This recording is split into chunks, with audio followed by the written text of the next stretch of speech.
नमस्कार मित्रों, आज सवार में एक भाई विडियो मूकी थी कि गाम में साफ सफाई नहीं करता, बीजू के गाम में आरसीसी नी व्यवस्था नहीं, एने विषे आपणे चर्चा करीशुं। तमे पहला तो गामना दृश्यो बतावी दऊं।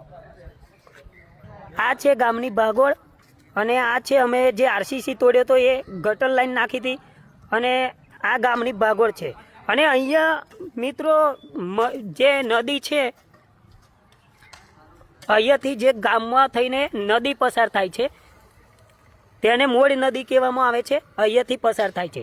જો કદાચ આ અમે રિપેરિંગ કરી દઈએ અત્યારે આ ખાડા પડી ગયા છે, જે ખાડા ગટર લાઈન ખોદી હતી આના કારણથી પડ્યા હતા અને આ ગટર લાઈન અહીંયા નહોતી ત્યારે પાણી બધું અહીંયા આ બાજુ આવતું હતું, જે બાજુ ભરાઈને ગંદકી થતી હતી એના કારણે અમે તાત્કાલિક ગટર લાઈન નાખી અને જે આ ખાડા પણ ખોદવામાં આવ્યા હતા, એટલે કે ગટર લાઈન નાખવા માટે નર નાખવા માટે ખાડો ખોદ્યા હતા। અને આ આરસીસી છે તમે જોઈ શકો છો, જે ગેટથી જાદવ વિસ્તારમાં જવાનો આરસીસી અને જે આ બાજુ જે ફર્યું છે વચલા વગામથી ત્યાંથી મોહનપરાવાળા રોડ સુધી આરસીસી સુવિધા પદમાં મુખ્યમંત્રી સડક યોજનાની અંદર પાસ કરાવેલો છે અને એ થઈ જશે। મારી હું જ્યાં સુધી બનતી કોશિશ કરીને વહેલામાં વહેલી તકે આ આરસીસી બનાવવા માટે પ્રયત્ન કરું છું અને આરસીસી બન્યા પછી જ ગામની અંદર મારે જે ગેટથી મુખ્ય રસ્તો છે ત્યાં બંને સાઈડે ભાગ પણ બનાવવાનો છે। પણ મિત્રો સમય લાગશે, કારણ કે વાર તો લાગે, કોઈ પણ કામ શક્ય નથી કે એક જ દિવસમાં કે એક જ વર્ષની અંદર થઈ જાય। અને આ જે ગંદકી બતાવે છે કે આ બધી ગંદકી છે, ચોમાસાના કારણે ગંદકી છે। બીજું કે આ ગંદકી જે છે તે ગાય માતાનું છોન છે અને આવતીકાલે 15મી ઓગસ્ટ છે, તો મને પણ ખબર છે કે 15મી ઓગસ્ટે ઘણા બધા લોકો આવતા હોય છે, વિદ્યાર્થીઓ અહીંયા બેસવાના છે, અહીંયા ધ્વજવંદન કરવાનું છે, તો મને પણ એટલી પડી હોય કે અહીંયા સાફ સફાઈ કરવી જોઈએ અને અમારું કામ ચાલુ જ છે સાફ સફાઈ કરવાનું।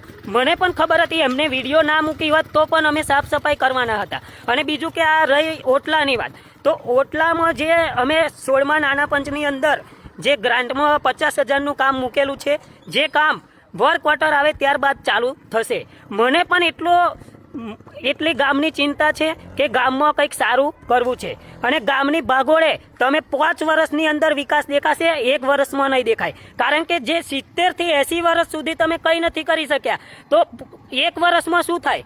તો જ્યારે તમને ક્યારે ખબર પડશે કે 5 વર્ષ પૂરા થાય ત્યારે આ ગામની ભાગોળે કંઈક અલગ નકશો ના દેખાય તો મને કહેજો।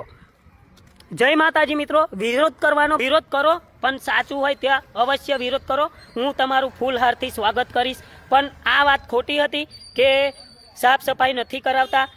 આજે સવારમાં જ મારી જોડે સ્કૂલના જે પ્રિન્સિપલ છે કુનાલભાઈ સાહેબ, એમનો ફોન આવ્યો હતો કે સાફ સફાઈ કરાવવાની છે, તો મેં કીધું કે 500 રૂપિયા આપણે એમને આપી દઈશું અને સાફ સફાઈ કરાવી દો, મેં એમ પણ કીધું છે। ત્યારબાદ વિડીયો મૂકી છે, તો મને એટલી તો પડી છે ગામની કે 15મી ઓગસ્ટ છે તો કે વહેલી તકે આપણે ગામમાં સાફ કરાવીએ।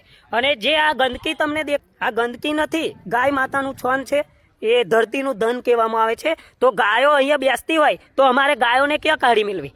અને આ જે તમને દેખાય છે ખાડા પડી ગયેલા, આ ખાડા એના કારણે છે કે અહીંયા નદીનું વહેણ છે, તો ચોમાસાની અંદર નદીનું પાણી તો નથી આવતું, પણ વરસાદનું પાણી જે આવે છે એના કારણે અહીંયા ખાડા પડી જાય છે।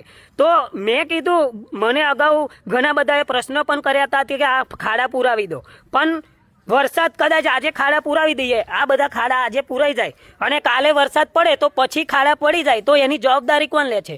તો મેં કીધું કે વરસાદ બંધ થવા દો, ચોમાસું પતવા દો, દિવાળી આવે ત્યારે આ ખાડા બધાય પુરાઈ જશે। અને આ જે ખાડા છે એ પહેલાં અમે માટી નાખીને મતલબમાં લેવર પણ કરી દીધું હતું, એટલે આ બધું જ સાફ સફાઈ કરી દીધું હતું, ખાડા પૂરી દીધા હતા, પણ વરસાદ પડ્યો અને પાણી વધારે આવ્યું એના કારણે આ ખાડા પડ્યા છે। તો ચોમાસાની અંદર તો ઘણી બધી તકલીફો રહેવાની।